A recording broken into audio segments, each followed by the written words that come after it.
Welcome, ladies and gents. Are you ready for Dave Filoni's AHSOKA Fest? I think that's what we can call it.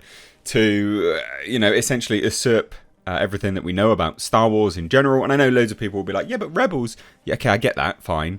But there's some stuff in here which, I don't know. Cameos, rewriting of history, what could have been, alternate timelines, you name it.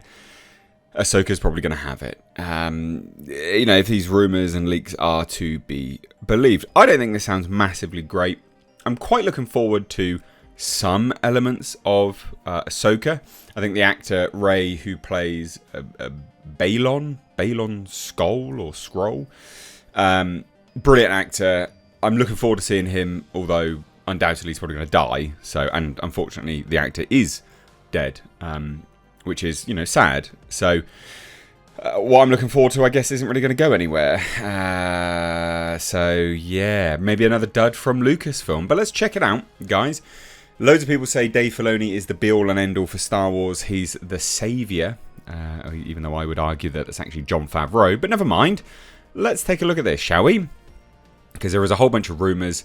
And they seem to hint... they out and out state that essentially AHSOKA will see things that could have been in not the world between worlds, but a corridor that I guess kind of represents that in some degree. And you even see a dead Kenobi, allegedly. We don't know if any of this is true, this is all rumour. But it doesn't sound great. I don't think so. I mean, you can argue with me in the comments. Put your case forth. Why do you think this sounds great? Because to me, it just sounds like another way to get a woman to the forefront. In fact, a character that I know is familiar with a lot of people, with Rebels and things, but to the wider populace, they don't really know who this is. Unless you've watched every single series that there is, this character is basically a nobody, but they're trying to make her a somebody in the eyes of everyone. And this is just another way to do that. I mean, even knocking Obi-Wan Kenobi, off his pedestal and being a corpse. I mean, it's ridiculous. Anyway, I digress. I'm sure you probably clicked off by now. With my ramble. Hit subscribe if you're new here and you had stayed past all that ramble. But let's go. So last December we learned that AHSOKA reportedly features a recreation of the battle between Obi-Wan Kenobi and Anakin Skywalker on Mustafar from Revenge of the Sith. However, in that sequence, Ahsoka Tano will take the place of Obi-Wan, revealing what would have happened had she confronted her former master on Mustafar. So the scene reportedly plays out inside the world between worlds, a location fans of Star Wars Rebels will be all too familiar with. It's like the multiversal space. It was in that series, Rebels, that we saw Ahsoka pulled to safety from her battle with Darth Vader by a future Ezra Bridger. So is Star Wars going to introduce time travel in the multiverse? Yes and no. It's basically what could have been is what's going to happen. So based on a new report from MakingStarWars.net, who are brilliant, and they have a great track record, by the way, it doesn't appear that we're going to be getting, loads of alternate timelines. That's not what we're going to be getting. But we are going to be getting glimpses of them. Because Ahsoka is going to be seeing all of this stuff, possible alternate timelines, while wandering down a corridor full of mirrors that offer a glimpse of what might have been. So, what might have been? Well, apparently, Ewan McGregor might have died. We're going to see his corpse. Obi-Wan Kenobi, we're going to see his corpse. Great, yay. And here's the report from MakingStarWars.net. They filmed a scene where Ahsoka sees herself on Mustafar fighting Hayden Christensen's Darth Vader before he's in the suit. These are new scenes.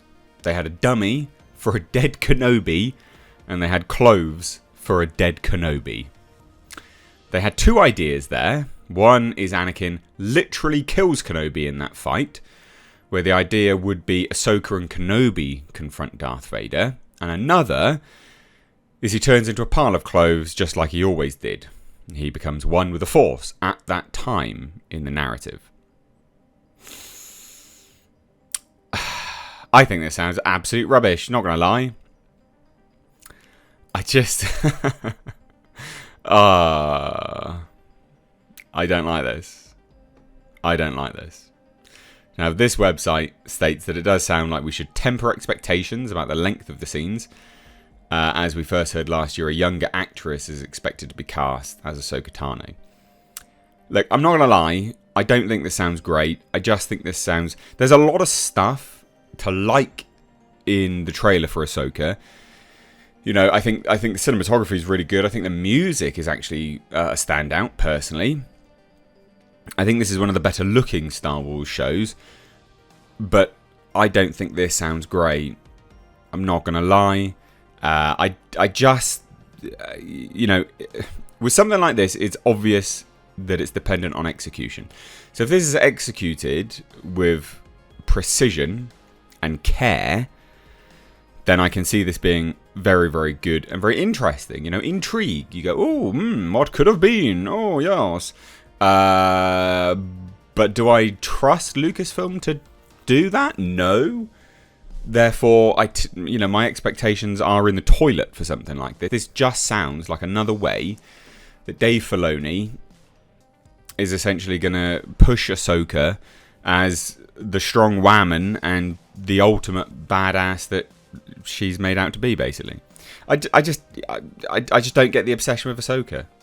I don't get it. And I know that the show is about Ahsoka, but it doesn't mean that every single series out there, the title character has to begin usurping, you know, other characters that have previously, you know, been adored. This is textbook modern movie making or story making, whatever you want to call it, where they take a character that we once liked and, you know, that we do like, should I say, and they use that character's demise or disrespect as a means to further push, you know, a new character. That's new modern storytelling 101.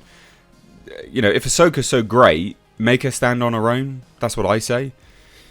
Just make her stand on her own 2 feet. There doesn't need to be a scene where Kenobi's dead, for goodness sake. To be like, well, you know, Anakin killed Kenobi, but he can't kill Ahsoka, because that's what it sounds like to me. So this sounds lame. And again, for all those people going, yeah, no, this sounds great. Guys, have you not seen anything that's come out recently? You know, a lot of this stuff is just trash. So I don't personally trust them to do this justice, and I don't trust them to execute this with care and affection for the character of Kenobi either. I mean, you know, I just don't. Anyway, let me know what you think down below. This sounds poo. Cheers, guys. Take care. Bye-bye.